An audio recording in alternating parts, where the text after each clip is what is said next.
ಯುಗಾದಿ ಹಬ್ಬ ಇವತ್ತು, ಯಾಕಂದರೆ ನನಗೆ ಮೊದಲನೇ ಸಿನಿಮಾ ಮುಹೂರ್ತ ಆಗಿದೆ. ತುಂಬ ತುಂಬ ಸಂತೋಷ. ನನಗೆ ಖುಷಿಗೆ ಜಾಸ್ತಿ ಏನು ಮಾತಾಡ್ಬೇಕಂತನೂ ಗೊತ್ತಾಗ್ತಿಲ್ಲ.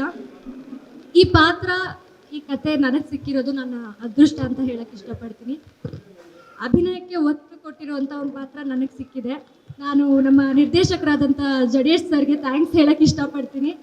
ಹಾಗೆ ನಮ್ಮ ನಿರ್ಮಾಪಕರಾದಂಥ ಸತ್ಯಪ್ರಕಾಶ್ ಸರ್ ಹಾಗೆ ಸೂರಜ್ ಸರ್, ನಿಮಗೂ ಥ್ಯಾಂಕ್ ಯು. ಮತ್ತು ಅಪ್ಪ ನನ್ನ ಹಿಂದೆ ನಿಂತಿರೋ ದೊಡ್ಡ ಶಕ್ತಿ. ನನಗೆ ನೀನು ಮಾಡ್ತೀಯ, ಏನೇ ಆದರೂ ನಿನ್ನ ಕೈಯಲ್ಲಿ ಆಗತ್ತೆ, ತಲೆ ಕೆಡಿಸ್ಕೋಬೇಡ ಅಂತ ತುಂಬ ಧೈರ್ಯ ತುಂಬಿ ನನ್ನ ಮುಂದೆ ಕರ್ಕೊಂಬರ್ತಾ ಇದ್ದಾರೆ. ಈ ಒಂದು ಕ್ಷಣದಲ್ಲಿ ನಾನು ನನ್ನ ಅಪ್ಪ ಅಮ್ಮ ಇಬ್ಬರಿಗೂ ಥ್ಯಾಂಕ್ಸ್ ಹೇಳಕ್ಕೆ ಇಷ್ಟಪಡ್ತೀನಿ. ಇವರಿಬ್ಬರು ನನ್ನ ದೊಡ್ಡ ಶಕ್ತಿ. ನಿಮ್ಮೆಲ್ಲರ ಆಶೀರ್ವಾದ ಇರಬೇಕು ಅಂತ ಕೇಳ್ಕೊಳ್ತೀನಿ. ನಿಮ್ಮೆಲ್ಲರ ಪ್ರೀತಿ ಬೇಕು. ಹಾಗೆ ಇಲ್ಲಿ ಬಂದಿರೋಂಥ ಎಲ್ಲ ಗಣ್ಯರಿಗೆ ಮತ್ತು ಮಾಧ್ಯಮದವರಿಗೆ ನಾನು ಥ್ಯಾಂಕ್ಸ್ ಹೇಳಕ್ಕೆ ಇಷ್ಟಪಡ್ತೀನಿ. Thank you. ರಿತನ್ಯ, ನಿಮ್ಮ ತಂದೆ ಈ ಸಿನಿಮಾದಲ್ಲಿ ಇರೋದ್ರಿಂದ ಒಂದ್ ಕಡೆ ಒಂದ್ ಸ್ವಲ್ಪ ಧೈರ್ಯ ಜಾಸ್ತಿ, ಅಪ್ಪ ಜೊತೆಯಲ್ಲೇ ಇರ್ತಾರೆ ಅಂತಕ್ಕಂಥದ್ದು. ಮತ್ತೊಂದ್ ಕಡೆ ಎಲ್ಲಾದ್ರೂ ಒಂದ್ ಕಡೆ ಅನ್ಕಂಫರ್ಟ್ನೆಸ್ ಏನಾದ್ರು ಫೀಲ್ ಆಗ್ತಿದ್ಯಾ? ಅಪ್ಪ ಇರ್ತಾರಲ್ಲ, ಈ ಸೀನ್ ಹೆಂಗ್ ಮಾಡೋದು, ಈ ಥರದ್ದು ಏನಾದ್ರು ಇದೆಯಾ? ಆ್ಯಕ್ಚುಲಿ ಇಲ್ಲ, ಅವರಿದ್ದರೆ ನನಗೆ ತುಂಬ ಧೈರ್ಯ, ತುಂಬ ಧೈರ್ಯ. ಆದಷ್ಟು ತುಂಬ ಆರಾಮಾಗಿ ಆ್ಯಕ್ಟ್ ಮಾಡ್ತೀನಿ. ಯಾಕಂದರೆ ಅವರು ಅಲ್ಲಿ ನಿಂತ್ಕೊಂಡು ನನಗೆ ಹೇಳ್ತಾ ಇರ್ತಾರೆ, ತುಂಬ ಕಂಫರ್ಟ್ ಫೀಲ್ ಮಾಡಿಸ್ತಾರೆ. ಅವರಿದ್ರೆ ನಾನು ಏನು ಬೇಕಾದರೂ ಮಾಡ್ತೀನಿ ಅನ್ನೋ ಒಂದು ಧೈರ್ಯ. ನಾನು ಹೇಳ್ದಂಗೆ ನನ್ನ ಶಕ್ತಿ ಅವರೇ. ಹಾಗಾಗಿ ಅನುಪಮ್ ಕೇರ್ ಇನ್ಸ್ಟಿಟ್ಯೂಟ್ ಅಲ್ಲಿ ಟ್ರೈನ್ ಆದ್ರಿ ಅಂತ ಗೊತ್ತಾಯ್ತು. ಅದು ಬಿಟ್ಟು ನೀನಾಸಮಲ್ಲೂ ಸ್ವಲ್ಪ ದಿನ ಟ್ರೈನಿಂಗ್ ತೊಗೊಂಡಿದ್ರಿ ಅಂತ ಗೊತ್ತಾಯ್ತು. ಆ ಪ್ರಾಸೆಸ್ ಹೇಗಿತ್ತು ಅಂತಕ್ಕಂಥ? ಅನುಪಮ್ ಕೇರಲ್ಲಿ ಇದ್ದೆ, ಮುಂಬೈಯಲ್ಲಿ ಒಂದು ಆ್ಯಕ್ಟಿಂಗ್ ಕೋರ್ಸ್ ಮುಗಿಸಿ ವಾಪಸ್ ಬಂದೆ. ನೀನಾಸಮ್ ಟೀಚರ್ ಅವರು ಧನಂಜಯ್ ಸರ್ ಅಂತ, ಅವರು ನನಗೆ ಮನೆಯಲ್ಲೇ ಅಂದರೆ ಚಿತ್ರಕ್ಕೆ ಬೇಕಾಗಿರುವಂಥ ಒಂದಷ್ಟು ಪ್ರಮುಖ ಅಂಶಗಳನ್ನ ಇಟ್ಕೊಂಡು ನನಗೆ ಟ್ರೈನ್ ಮಾಡಿದ್ರು.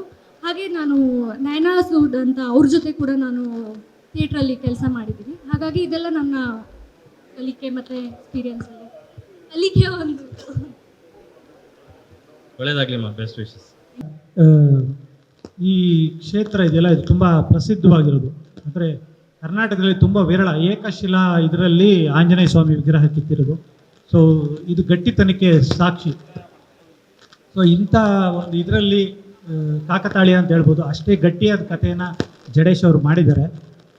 ಮತ್ತು ತಂದೆ ಮಗಳ ಕತೆ, ತಂದೆ ಮಗ ಪ್ರೊಡ್ಯೂಸ್ ಮಾಡ್ತಾ ಇರೋದು. ಸೊ ಇದೆಲ್ಲ ನೋಡಿದಾಗ ತುಂಬಾ ಚೆನ್ನಾಗಾಗುತ್ತೆ. ಮತ್ತು ಜಡೇಶ್ ಅವ್ರ ಬಗ್ಗೆ ನನಗೆ ತುಂಬ ಒಲವು. ಏಕೆಂದರೆ ಯಾವಾಗಲೂ ನಾವು ಕತೆಗಾರರ ಬಗ್ಗೆ ಮಾತಾಡ್ತಾ ಇರ್ತೀವಿ. ಒಬ್ಬ ವ್ಯಕ್ತಿ 15 ಅವರ್ ಮಲಗ್ತಾನೆ, ಇನ್ನು ಉಳಿದು ಒಂದು ಸ್ವಲ್ಪ 5 ಅವರ್ ಎದ್ದಿರ್ತಾನೆ ಅನ್ನೋದು ಜೆಂಟ್ಲ್ಮೆನ್ ಮಾಡಿದಾಗ ಹೆಂಗೆ ಮಾಡ್ತಾರೆ ಈ ಕತೆ ಅಂದ್ಕೊಂಡು ಬರ್ಸಿದ್ರು. ಆಮೇಲೆ ಒಬ್ಬ PT ಟೀಚರ್ ಸೋಂಬೇರಿ ಇರ್ತಾನೆ ಅನ್ನೋದನ್ನು ಗುರು ಶಿಷ್ಯರು ಮಾಡಿದ್ರು. ಆಮೇಲೆ ಕಾಟೇರ ಬಗ್ಗೆ ಹೇಳಲೇಬೇಕಾಗಿಲ್ಲ, ನಿಮಗೆ ಗೊತ್ತಿದೆ. ಸೊ ಈ ಥರದ ಗಟ್ಟಿ ಕತೆಗಳನ್ನ ಜಡೇಶ್ ಮಾಡ್ಕೊಂಡು ಬಂದಿದ್ದಾರೆ. ಸೊ ಅವ್ರಗಳ ಜೊತೆ ನಾವು ರೈಟ್ರುಗಳು, ಅವರು ಒಬ್ಬ ರೈಟ್ರಾಗಿ ನಮ್ಮಗಳನ್ನ ಜೊತೆ ಕರ್ಕೊಂಡು ಹೋಗ್ತಾ ಇದ್ದಾರೆ. ನಮ್ಮದು ತುಂಬ ಒಳ್ಳೆ ಜರ್ನಿ. ಮತ್ತು ಯಾವಾಗಲೂ ಮಗಳು ಅನ್ನೋದು ಬಂಗಾರ, ಅದನ್ನು ಬೆಳ್ಳಿ ತೆರೆ ಕೊಡ್ತಾ ಇರೋದು ದುನಿಯಾ ವಿಜಿ. ಸೊ ದುನಿಯಾ ವಿಜಿ ದೊಡ್ಡದೇನಲ್ಲ, ತಾನೇ ಕುತ್ಕೊಂಡು ಕತೆ ಮಾಡೋದು. ಜಯಮನ್ ಮಗ ಕತೆ ಬರೆದಿದ್ದಾನೆ, ಸಲಗ ಬರೆದಿದ್ದಾರೆ, ಭೀಮಾ ಬರೆದಿದ್ದಾರೆ. ಸೊ ಮಗಳಿಗೆ ಕತೆ ಮಾಡೋದೇನು ದೊಡ್ಡದಿರಲಿಲ್ಲ. ಆದರೆ ಜಡೇಶ್ ಅವರ ಕತೆ ಹೇಳಿದಾಗ ಅದು ಎಷ್ಟು ಚೆನ್ನಾಗಿ ಅವರು ಒಂದೇ ಸಿಟ್ಟಿಂಗಲ್ಲೇ ಓಕೆ ಮಾಡಿದ್ರು. ಇಲ್ಲಮ್ಮ ಮಾಡೋಣಮ್ಮ ಅಂದರು. ಮತ್ತು ಮಾಡೋಣಮ್ಮ ಅಂದಿದ ತಕ್ಷಣ ಸೋಮವಾರ ಕೇಳಿಬಿಟ್ಟು ಮಂಗಳವಾರ ಮಗಳನ್ನ ಕಳಿಸ್ಲಿಲ್ಲ. ಆ ಹುಡುಗಿಗೆ ಜಿಮ್ಮಿಂದ ಹಿಡಿದು ವಾಕಿಂಗಿಂದ ಹಿಡಿದು ಹೆಂಗೆ ಇರಬೇಕು, ಹೆಂಗೆ ಪರ್ಫಾರ್ಮೆನ್ಸ್ ಏನು ಅನ್ನೋದನ್ನು ಅಷ್ಟೂ ತಾಲೀಮ್ ಮಾಡಿ ಕಳಿಸಿದ್ರು. ಮತ್ತು ಸತ್ಯಪ್ರಕಾಶ್ ಸರ್ ಬಗ್ಗೆ ಈ ರಾಜಾಜಿನಗರದವ್ರು ಯಾರು ಬೇಕಾದ್ರೂ ಹೇಳ್ತಾರೆ, ಸಾರಥಿ ಪ್ರೊಡ್ಯೂಸರ್ ಅಂದರೆ ಹೌದು ಅಂತ. ಸೊ ಮಗನ್ನ ಸೂರಜ್ ಗೌಡ್ರನ್ನ ಜೊತೆ ಕರ್ಕೊಂಡು ಜರ್ನಿ ಮಾಡ್ತಾ ಇರೋದು. ಮತ್ತು ಸ್ವಾಮಿ ಅವ್ರ ಬಗ್ಗೆ ಹೇಳಬೇಕಾಗಿಲ್ಲ. ಹರ್ಷ ಅವ್ರ ಸಿನಿಮಾ ಅಂತ ಹೇಳಿದಾಗ ಅಷ್ಟು ರಿಚ್ನೆಸ್ ಇರುತ್ತೆ. KM ಪ್ರಕಾಶ್ ಅವರು ಒಳ್ಳೆ ಟೀಮ್ ಸೇರಿದೆ ಎಗೈನು. ಸೊ ದುನಿಯಾ ವಿಜಯ್ ಅವ್ರಿಗೆ ಥ್ಯಾಂಕ್ಸ್ ಹೇಳಬೇಕು. ಒಂದು ಒಳ್ಳೆ ಪಾತ್ರ ತನ್ನ ಮಗಳ ಮೂಲಕ ಮಾಡಿಸ್ತಾ ಇರೋದು, ಅಷ್ಟು ಅಚ್ಚುಕಟ್ಟಾಗಿ ಮಾಡಿರೋ ಜಡೇಶ್ ಅವ್ರಿಗೆ, ಅದಕ್ಕೆ ಬಂಡವಾಳ ಹೂಡ್ತಾ ಇರೋ ಸೂರಜ್ ಗೌಡ್ರಿಗೆ ಮತ್ತು ಸತ್ಯಪ್ರಕಾಶ್ ಅವ್ರಿಗೆ ಎಲ್ರಿಗೂ ಒಳ್ಳೆಯದಾಗಲಿ. ನಿಮ್ಮ ಸಪೋರ್ಟು ಇಡೀ ಟೀಮ್ ಮೇಲೆ ಇರಲಿ. ಮತ್ತು ನರಸಿಂಹಣ್ಣನಿಗೆ ಥ್ಯಾಂಕ್ ಯು. ಮತ್ತು ಶಿಶಿರ್ ಅವ್ರಿಗೆ ನಾನು ನಗ್ತಾ ಇರ್ತೀನಿ ಯಾವಾಗಲೂ. ವಿಜಿ ತನ್ನ ಮಗಳಿಗೆ ಯಾವಾಗಲೂ ಹೇಳ್ತಾ ಇರ್ತಾನೆ, ಶಿಶಿರ್ ಅಂತ ಕೂಗಲ್ಲ, ಎಲ್ಲಮ್ಮ ನಿನ್ನ ಬಾಯ್ ಫ್ರೆಂಡು ಅಂತಾನೆ ಕೂಗ್ತಿರ್ತಾರೆ. ಸೊ ಅದೊಂದು ಹೆಲ್ತಿ ಇದಿರುತ್ತೆ. ನಾನು ಹೀರೋ, ಇವಳು ಮಗಳು ಅನ್ನೋದು ಏನೂ ಇಲ್ಲದೆ, ನೀನೊಬ್ಬ ನಟಿಯಮ್ಮ, ನನ್ನನ್ನು ಮೀರಿಸಿ ಮಾಡಬೇಕು ಅನ್ನೋದು ಅವ್ನು ಯಾವಾಗಲೂ ಹೇಳ್ತಿರ್ತಾರೆ. ತುಂಬ ಖುಷಿಯಾಗಿದೆ. ಒಂದು ಒಳ್ಳೆ ಆ್ಯಂಬಿಯನ್ಸ್ ಇದೆ, ಒಳ್ಳೆ ಕ್ಷೇತ್ರದಲ್ಲಿ ಪೂಜೆ ಆಗಿದೆ. ಸೊ ನಿಮ್ಮೆಲ್ಲರ ಆಶೀರ್ವಾದ ಇದ್ದರೆ ಈ ಖಂಡಿತವಾಗ್ಲೂ ಇದು ಒಳ್ಳೆಯ ಚಿತ್ರ ಆಗುತ್ತೆ. ಮತ್ತು ಭಾಷೆ ಕೋಲಾರ ಭಾಗದ್ದಾಗಿರುತ್ತೆ. ಸೊ ಅದು ನನಗೊಂಥರ ಖುಷಿಯಾಯಿತು. ತುಂಬ ಚೇಂಜಸ್ ಇರಲ್ಲ, ಬಟ್ ಎಲ್ಲದಕ್ಕೂ ಬಹುವಚನ ಉಪಯೋಗಿಸ್ತಾರೆ. ಹಣ್ಣುಗಳು, ಮಾವಿನ ಮರಗಳು, ಎಣ್ಣೆಗಳು. ಸೊ ಈ ಥರದ ಪದ ಇದಿರುತ್ತೆ. ಗಟ್ಟಿ ಕತೆ, ಕಾಟೇರ ನಂತರ ಜಡೇಶ್ ಅವರು ಪೆನ್ನಿಟ್ಟು ಬರೆದಿರೋಂಥ ಕತೆ. ಸೊ ತುಂಬ ಚೆನ್ನಾಗಾಗುತ್ತೆ ಅನ್ನೋ ನಂಬಿಕೆ ಇದೆ. ನಿಮ್ಮ ಆಶೀರ್ವಾದ ಇದೆ. Thank you. ಮಸ್ತಿ ಸರ್, ಒಂದು ಒಳ್ಳೆ ಪೀರಿಯಡ್ ಅಲ್ಲಿ ಇದ್ದೀರಾ ನೀವು. ಅಂದ್ರೆ ನೀವು ಹಾಕೋ ಕಾಯಿನು ಚಾಲ್ತಿಗೆ ಬರುತ್ತೆ. ಅಂದ್ರೆ ನಿಮ್ಮ ಡೈಲಾಗ್ಸ್ಗಳು, ಸ್ಪೆಷಲಿ ಈ ಒನ್ ಲೈನರ್ಸ್ಗಳು, ಹೀರೋಯಿಸಮ್ ಡೈಲಾಗ್ಸ್ಗಳು ಜಾಸ್ತಿ ಇರುತ್ತೆ. ಇದರಲ್ಲೂ ಎಕ್ಸ್ಪೆಕ್ಟ್ ಮಾಡ್ಬೋದಾ ಆ ಡೈಲಾಗ್ಗಳನ್ನು? ಖಂಡಿತ. ನನಗೆ ಇಬ್ಬರು ರೈಟರ್ ಸಿಕ್ಕಿದ್ದಾರೆ. ಜಡೇಶು ಬರೆದಿದ್ದಾರೆ, ಮತ್ತು ವಿಜಿ ಸುಮ್ಮನೆ ಇರಲ್ಲ. ಈಗ ನಾನು ಡೈಲಾಗ್ ಶೀಟ್ ಕೊಟ್ಟಿದ ತಕ್ಷಣ ಅದರಲ್ಲಿ ಏನು ಯಾವುದಕ್ಕೆ ಏನು ಕಾರ್ನರ್ಸ್ ಕೊಡಬೇಕು ಅನ್ನೋದು ತುಂಬ ಚೆನ್ನಾಗಿ ಗೊತ್ತು. ನಿಮ್ಗೆ ಗೊತ್ತಿಲ್ಲ, ಆಲ್ಮೋಸ್ಟ್ ಜಂಗ್ಲಿ ಡೈಲಾಗ್ಸು ದುನಿಯಾ ವಿಜಿನೇ ಬರೆದಿದ್ದು. ಸೂರ್ಯ ಅವರು ಅಷ್ಟೊಂದು ಸ್ವಾತಂತ್ರ್ಯ ಕೊಡೋರು, ನೀನೇನು ಹೇಳ್ದಲ್ಲೋ ಅದನ್ನು ಹೇಳು ಅನ್ನೋರು. ಸೊ ದುನಿಯಲ್ಲಿ ಕೂಡ ಅವ್ರು ಕೆಲಸ ಮಾಡಿದರು. ಸೊ ಅದು ನನಗೂ ಡೈಲಾಗ್ ರೈಟರಾಗಿ ಅವ್ರ ಜೊತೆ ಕೆಲಸ ಮಾಡಿದ್ದು ಒಂದು ಎಕ್ಸ್ಪೀರಿಯನ್ಸ್. ಒನ್ಲೈನರ್ಸ್ ಇದ್ದೇ ಇರುತ್ತೆ. ಎಲ್ರಿಗೂ ನಮಸ್ಕಾರ. ಇದು ಫಸ್ಟ್ ಟೈಮ್ ನಾನು ಪ್ರೆಸ್ ಮೀಟಲ್ಲಿಗೆಲ್ಲ ಬಂದಿರೋದು. ಏನಾರ ತಪ್ಪು ಮಾತಾಡಿದ್ರೆ ದಯವಿಟ್ಟು ಕ್ಷಮಿಸಿ.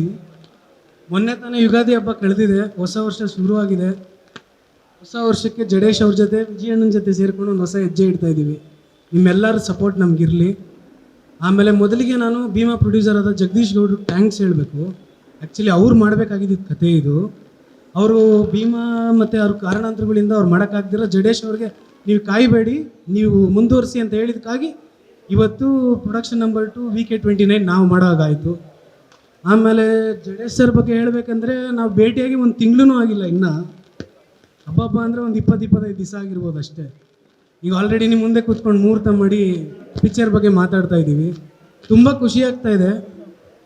ಕಳೆದ 10 ವರ್ಷಗಳಿಂದ ತುಂಬ ಜನನ ಭೇಟಿ ಮಾಡಿದ್ವಿ, ತುಂಬ ಕತೆಗಳ್ನ ಕೇಳಿದ್ವಿ, ಹಾಗೂ ಪಿಕ್ಚರ್ನೂ ಅನೌನ್ಸ್ ಮಾಡಿದ್ವಿ. ನಾವು ಕಾರಣಾಂತರಗಳಿಂದ ಮಾಡೋಕ್ಕಾಗಲಿಲ್ಲ. ನಮಗೇನಿತ್ತು ಅಂದರೆ ಸಾರಥಿ ಅಂತ ಸಿನಿಮಾ ಮಾಡಾದ್ಮೇಲೆ ಜನ ನಮ್ಮ ಮೇಲೆ ಅಷ್ಟು ನಂಬಿಕೆ ಇಟ್ಟು ಅಂಥ ಯಶಸ್ಸು ಕೊಟ್ಟ ಮೇಲೆ ಅವ್ರು ನಂಬಿಕೆ ಉಳಿಸ್ಕೊಳಕ್ಕೆ ಅಂಥದ್ದೇ ಮತ್ತೊಂದು ಸಿನಿಮಾ ಮಾಡಬೇಕು ಅಂತ ನಮ್ಗೆ ಆಸೆ ಇತ್ತು.